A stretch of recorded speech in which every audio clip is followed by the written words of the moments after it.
Herkese merhabalar. Benim adım Eleman Kubaçbekulu. Ben şu anda Türkiye'deyim ama Kırgızistanlıyım. Türkiye'de okuyorum. Bugün sizinle bir konuda konuşmak istedim ve size anlatacaklarım var. Bugünkü bizim konumuz benim arkadaşlarım. Arkadaşlar öncelikle bunu söylemek istiyorum ki yani yabancı olmak bakınca kötü görünüyor. Çünkü buraya gelince çok sıkıntı, ev falan, yani yabancısın yani. Kendi yurdun olursa bir şey olmaz ama yabancı yurtta olunca biraz sakinsin yani. Sinirlenmek yok, birinle tartışmak, dövüşmek yok. Annen yok burada, baban yok. Yani herkes başka bir başka bir devlette olduğun dolayı herkese yabancısın ya. Bir de şunu söylemek istiyorum. Yabancı yurtta okumak ya da buraya gelip okumak da bir aslında nimettir. Yani Allah'ın veren çok büyük şeydir. Buna bazen seviniyorum, bazen de zorluk görünce de ağlamak durumunda kalıyorum. Neyse, iyi. Mesela benim konuma gelelim, arkadaşlar hakkında. Ben Kırgızistan'dayken 3 arkadaş, birbirimizle çok alışıyoruz. Birbirimizde bir sır saklamıyorduk. Onu da söylemek zorundayım. Çünkü birisini seviyorsak gidip ben bunu seviyorum, bu hakkında böyle, kız böyle böyle anlatıyordu. Onlar da anlatıyor. Şöylece hayat devam ediyordu ve bizim yani lise bitiriz yılımız geldi. O zamanlar çok koronavirüs falan, herkes koşuyorduk hastaneye. Yani herkes kendini düşünmek zorundaydı. O zamanlarda biz birlikte kalıyorduk yani.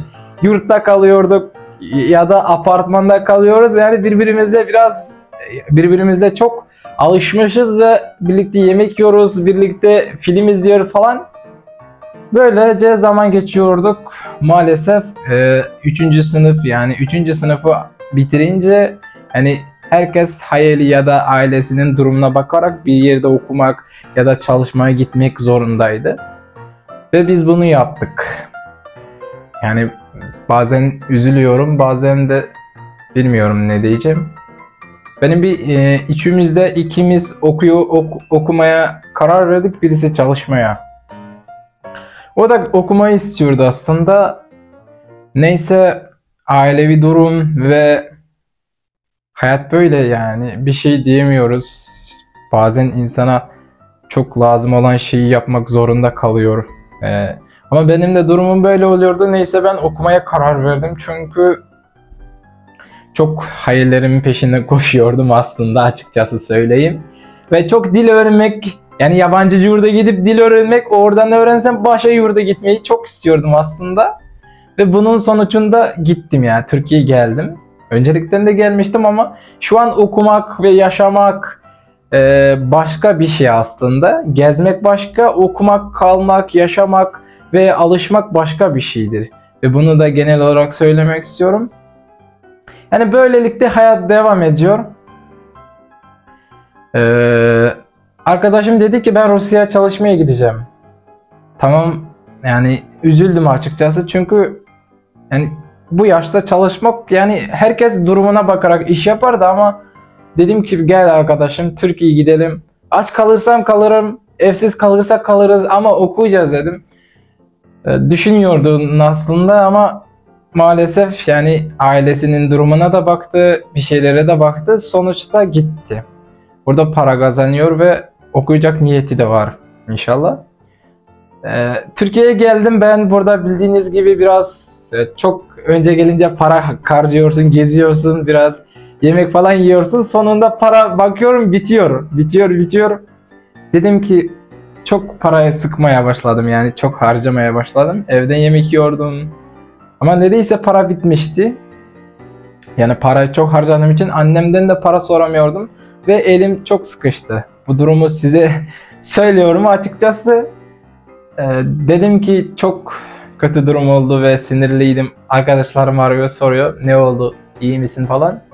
Şu anda dedi ki mesela çok yani kötü durumda kaldığında kimin kim olduğunu iyice anlayacaksın ya. Bunu öncelikle söylemek istiyorum. Kötü bir durumda kaldığında arkadaşlarına söyle ki böyle durum oluyor, ne yapayım diye sorarsan inşallah geçer kardeşim diyecek, başka bir şey yapmazlar. Onları arkadaşlıktan silmek lazım aslında. Açıkçası söylüyorum, silmek lazım. Çünkü Evet, kelime olarak da yardımcı olabilirler. Aslında senin gerçek arkadaşların gerçekten yardımcı olurlar. Mesela o arkadaşlarım var ya, kendinde 3 kuruş olursa 2 kuruşu bana veriyordu. Ve bunu da orada Rusya, yani Rusya'da çalışırken bana para gönderdi. Ben o azıcık para gönderdi. Mesela 2 günlük yemek parasını gönderdi de, ama bu kadar sevindim ki. Çünkü böyle benim arkadaşlarım var diye çok sevindim. Şu anda bir tanesi Kırgızistan'da, bir tanesi Rusya'da. İkisini de çok seviyorum. Eğer bu bir kızı getirip o güzel kız bunu seçecek misin ya da arkadaşlarımı derse, ben genel olarak arkadaşlarımı seçeceğim. Açıkça söylüyorum. Çünkü o arkadaşları bulamam. Çünkü ben kötü günler geçirirken onlara yardım etmeyi sorduğumda yardım ediyorlar. Ve ben de onlara yardım ediyorum açıkçası. Ve bunların adını şu an burada söylemem, ama onlar her zaman benim kalbimde yaşıyor. O yüzden demek istedim, arkadaşlarınızı kötü gününüzde hissedersiniz. İyi günlerinizde herkes size arkadaştır. Kanka diyor, nasılsın? Gel yemek yiyelim, bir yere gidelim, film izleyelim. Onlar arkadaş değil. Bakın, sizin kötü günleriniz, yani bu hayatın, biliyorsunuz geldiğimiz, neden geldik? Çünkü bu hayatta bir sınav var. Allah'ın verdiği sınavlar var ve ondan geçmek için bunları yani yaşamalıyız ve yaşayacağız. Ya ve ölene kadar size bir şeyler lazım olacak yani. Düşersiniz, yıkılırsınız, tekrardan durursunuz. Böylece hayat devam edecek ve arkadaşlar sizin için çok önemli. Arkadaşınız bir kötü iş yapıyorsa siz yapma diyebilirsiniz ya da onunla o işi yaparsınız.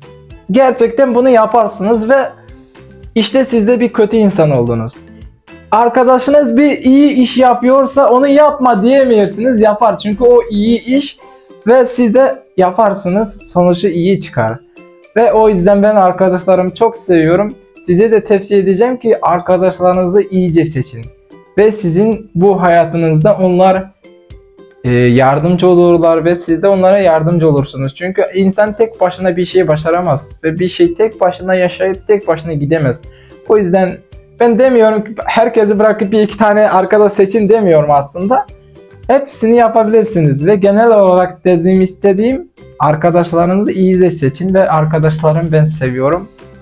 Ve şu anda bunu videoyu çekmeyi bitiriyorum ve bir sızık bizim kanala herkesi davet ediyorum ve burada like yazıyor, onu basmayı unutmayın. Herkese görüşene kadar bay bay diyorum. Bazen Türkçe konuşurken böyle çekmede biraz zorlanıyorum çünkü çekerken konuşmak biraz ağır benim için. Ama böylece konuşuyorum. Dur sende Türkçen o kadar iyiymiş, bırak diyorlar ama konuşuyorum.